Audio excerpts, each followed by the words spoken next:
On behalf of St James Ethics Centre, the Wheeler Centre, the Melbourne Food and Wine Festival, The Age, the City of Melbourne and the ABC, all of whom have worked together to make this event possible, I'd like to welcome Philip Wollen.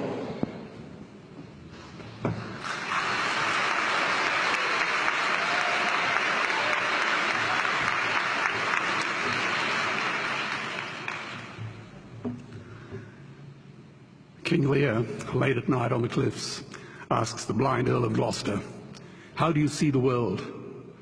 And the blind man Gloucester replies, "I see it feelingly." And shouldn't we all?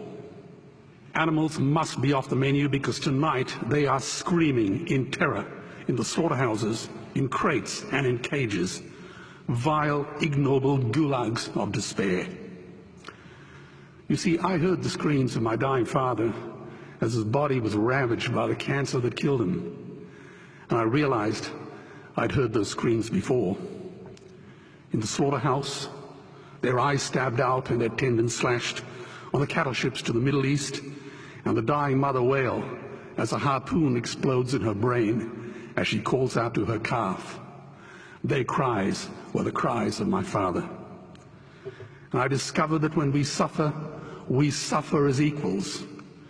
And in their capacity to suffer, a dog is a pig, is a bear, is a boy. Meat today is the new asbestos, more murderous than tobacco.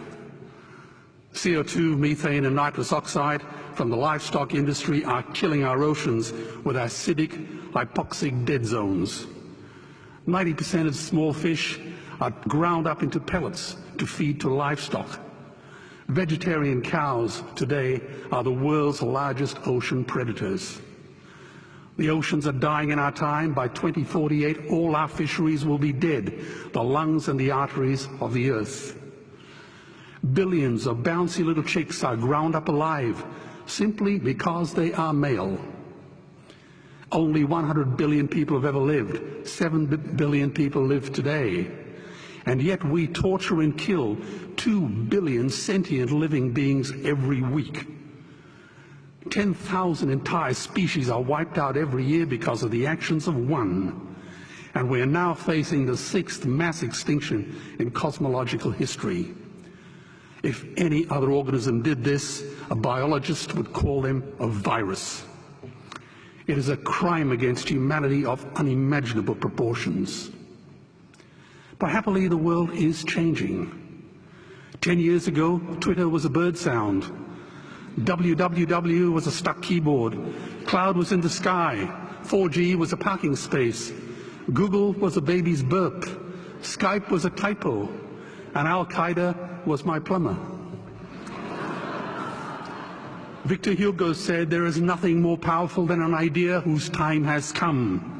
Well, animal rights today is now the greatest social justice issue since the abolition of slavery.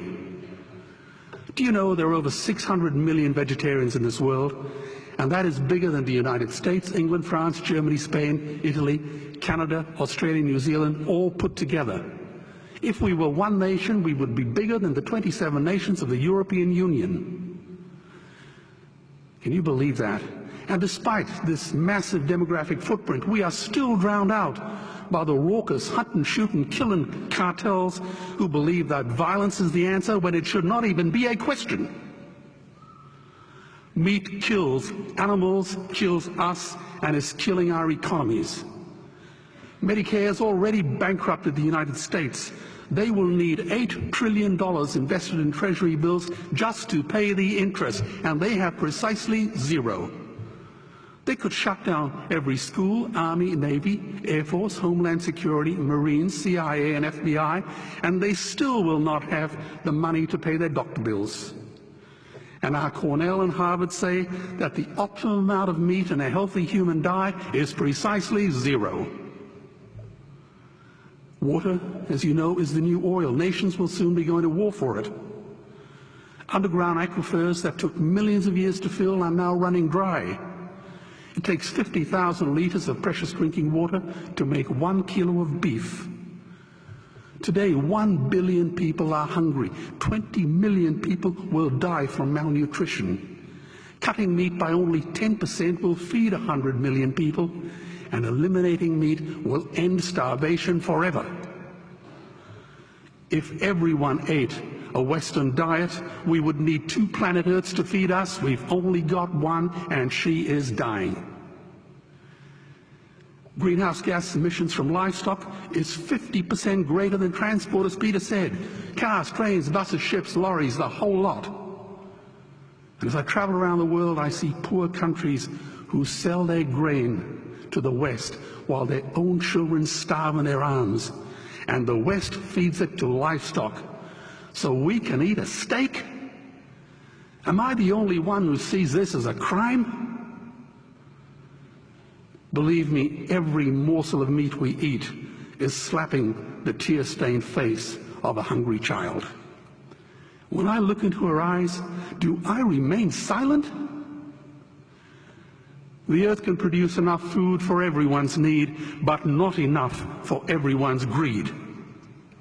We are facing the perfect storm. If any nation had developed weapons that could wreak such havoc on the planet, we would launch a preemptive military strike and bomb it back into the Bronze Age. But it's not a rogue state, it's an industry. The good news is we don't have to bomb it. We can just stop buying it. Sir George Bush was wrong. The axis of evil does not run through Iraq, Iran, or North Korea. It runs through our dining tables. Weapons of mass destruction are our knives and forks. Our proposition is the Swiss Army knife of the future. It solves our environmental, water, human health problems and ends cruelty forever. The Stone Age didn't end because we ran out of stones. This cruel, disgusting industry will end because we run out of excuses. Meat is like the 1 and 2 cent coins. It costs more to make than it's worth. And I come from the bush. Farmers are the ones with the most to gain. Farming won't end, it would boom. Only the product line will change. Farmers would make so much money they won't even bother counting it, and I'd be the first to applaud them. Governments would love us. New industries would emerge and flourish. Health insurance premiums would plummet. Hospital waiting lists would disappear. Hell, we'd be so healthy, we'd have to shoot someone just to start a cemetery.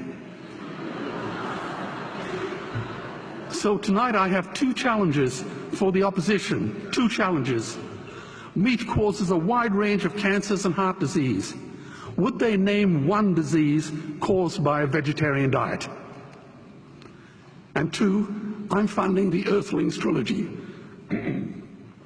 If the opposition is so sure of their ground, I challenge them to send a copy of the Earthlings DVD to all their colleagues and all their customers.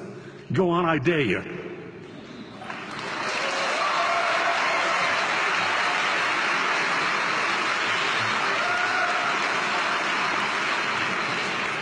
Animals are not just other species, they are other nations, and we murder them at our peril. The peace map is drawn on a menu. Peace is not just the absence of war, it is the presence of justice. Justice must be blind to race, color, religion, or species. If she's not blind, she will be a weapon of terror. And tonight, there is unimaginable terror in those ghastly Guantanamos we call factory farms or slaughterhouses. Believe me, if slaughterhouses had glass walls, we wouldn't be having this debate tonight. You see, I believe another world is possible. And on a quiet night, I can hear her breathing. Let's get animals off the menu and out of these torture chambers. Please vote tonight for those who have no voice. Thank you.